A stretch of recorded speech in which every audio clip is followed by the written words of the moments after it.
Hai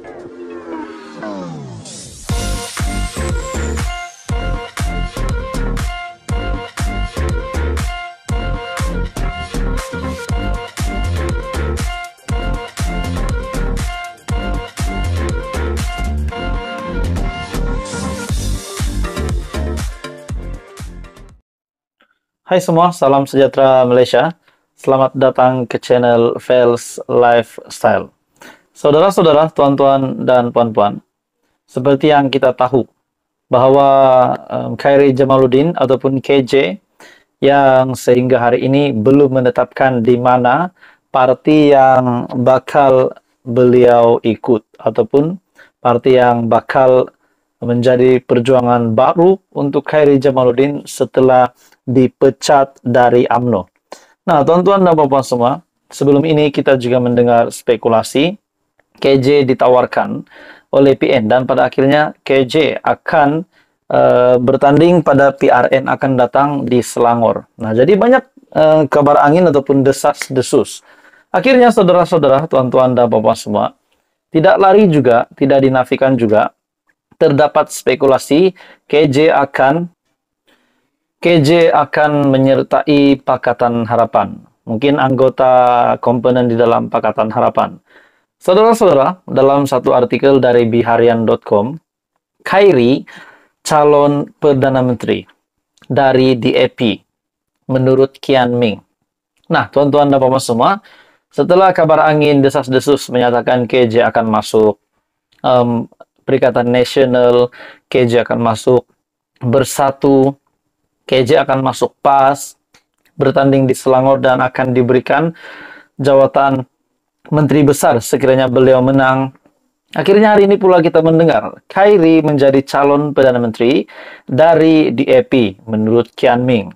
Dalam satu artikel, bekas pemimpin UMNO Khairy Jamaluddin dan Syahril Sufyan Hamdan patut menyertai DAP kerana parti itu ketiadaan calon Perdana Menteri. Bekas ahli Parlimen Bangi, DAP Ong Kian Ming, berkata demikian ketika menjawab soalan Khairy sebab beliau dan Syahril perlu menyertai DAP di siaran podcast keluar sekejap di saluran YouTube. Khairy, yang juga bekas ahli Parlimen Rembau dan pernah memegang jawatan Ketua Pemuda UMNO, dipecat parti itu selepas dikatakan melanggar Undang-Undang Disiplin Parti. Selain itu, Syahril yang digantung keahlian UMNO selama 6 tahun.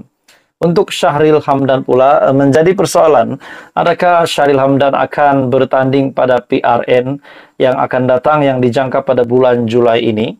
Jadi hari ini dalam artikel ini, sehingga hari ini Khairy masih berteka-teki sama ada akan menyertai parti lain untuk menghadapi pilihan raya negeri. Sementara itu, Syahril pula menegaskan beliau tidak akan bertanding pada PRN akan datang kerana secara teknikal beliau masih ahli UMNO. Menerusi siaran podcast sama, Syahril berkata beliau yakin 99% untuk tidak terbabit dengan PRN. Nah, tuan-tuan dan puan-puan semua, DAP tiba-tiba membuat satu kejutan dengan membuat kenyataan Khairy Jamaluddin, bekas Ketua Pemuda UMNO itu, yang juga adalah bekas Menteri Kesihatan, menjadi calon Perdana Menteri dari DAP. Dan ini dinyatakan oleh bekas ahli Parlimen Bangi, DAP, Ong Kian Ming. Jadi tuan-tuan dan puan-puan semua, persoalannya adakah Khairy Jamaluddin benar-benar mungkin akan menyertai Perikatan Nasional, sebab terlebih dahulu kita juga mendengar sebelum ini gerakan pun telah menawarkan Khairy Jamaluddin untuk masuk dalam parti di dalam anggota komponen di dalam Perikatan Nasional. Nah, hari ini pula DAP tampil dengan kenyataan Khairy menjadi calon PM dari DAP. Nah, apa komen Anda tuan-tuan dan puan-puan? Teruskan bersama di dalam channel ini untuk info yang seterusnya. Info padu, info hangat disediakan di dalam channel ini. Jangan lupa tekan butang like, share, dan subscribe. Halo semua, salam sejahtera Malaysia. Selamat datang ke channel Fels Lifestyle. Saudara-saudara, tuan-tuan dan puan-puan, kita digemparkan sebelum ini dengan beberapa keputusan semasa pilihan raya umum ke-15 tahun lepas pada November, pada 19 November kalau saya tak silap. Kita digemparkan setelah keputusan pilihan raya umum ke-15 diumumkan. Akhirnya ada beberapa parlimen yang kononnya tidak sah kemenangannya lah. Ada petition difilekan lah. Jadi, yang terkini tuan-tuan dan bapak semua, ini pasti jadi kejutan besar kepada seluruh Perikatan Nasional, ataupun mungkin menjadi berita buruk kepada seluruh kepimpinan Perikatan Nasional, Bersatu dan juga PAS sendiri, disebabkan Bersatu dan PAS adalah parti ataupun anggota komponen di dalam gabungan Parti Perikatan Nasional. Dalam satu keputusan mahkamah ini pasti menggemparkan Presiden Hadi Awang, Presiden PAS sendiri, dan juga Presiden Bersatu yaitu Tan Sri Muhyiddin Yassin sebagai pengurus CPN. Dalam satu artikel dari biharian.com, Mahkamah Persekutuan perintah petition pilihan raya Masjid Tanah Kemaman dibicarakan. Nah, adakah ini akan menyebabkan kerusi di Masjid Tanah dan juga di Kemaman? Kalau saya tak silap, kerusi Parlimen Masjid Tanah adalah Mas Ermiyati dari Bersatu, dan juga Kemaman pula, ahli Parlimen Kemaman adalah dari PAS sendiri. Nah, kedua-duanya adalah daripada Perikatan Nasional. Dalam artikel ini, Mahkamah Persekutuan memerintahkan dua petition pilihan raya yang difailkan untuk mencabar keputusan PRU 15 bagi Parlimen Masjid Tanah dan Kemaman dikembalikan ke Mahkamah Tinggi untuk perbicaraan penuh. Panel 3 hakim diketuai Ketua Hakim Negara Tun Tengku Maimun, Tuan Mat, membenarkan rayuan yang dikemuka oleh calon Barisan Nasional dan pengundi dari Parlimen Kemaman supaya Mahkamah mendengar perbicaraan penuh petisyen berkenaan.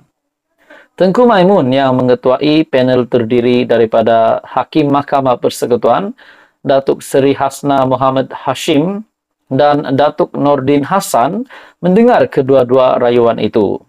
Petisyen pilihan raya yang difailkan calon BN bagi Parlimen Masjid Tanah, Abdul Hakim Abdul Wahid dan pengundi Parlimen Kemaman, Wan Muhammad Hisham Wan Abdul Jalil, masing-masing dibatalkan oleh Mahkamah Pilihan Raya Melaka dan Mahkamah Pilihan Raya Terengganu pada 7 Februari dan 12 Februari lalu. Selepas Mahkamah menerima bantahan awal yang dikemuka oleh responden dalam kedua-dua kes itu, Abdul Hakim merayu terhadap keputusan Mahkamah Pilihan Raya itu yang membatalkan petisyen pilihan rayanya untuk membatalkan kemenangan Ketua Bersatu Masjid Tanah Datuk Mas Ermiyati Samsudin pada pilihan raya umum ke-15 bagi kawasan Parlimen Masjid Tanah. Sementara itu, Wan Muhammad Hisham merayu terhadap keputusan Mahkamah Pilihan Raya yang membatalkan petisyen pilihan rayanya untuk membatalkan keputusan pilihan raya bagi kawasan Parlimen Kemaman yang dimenangi oleh Sheikh alias Hamid daripada PAS. Dalam keputusan mahkamah, Tengku Maimun berkata, pleading dalam petisyen pilihan raya bagi kedua-dua kes mencukupi. Mahkamah menetapkan 5 Mei untuk sebutan bagi petisyen pilihan raya Abdul Hakim di Mahkamah Pilihan Raya di Melaka dan 8 Mei untuk sebutan petisyen pilihan raya Wan Muhammad Hisham di Mahkamah Pilihan Raya di Terengganu.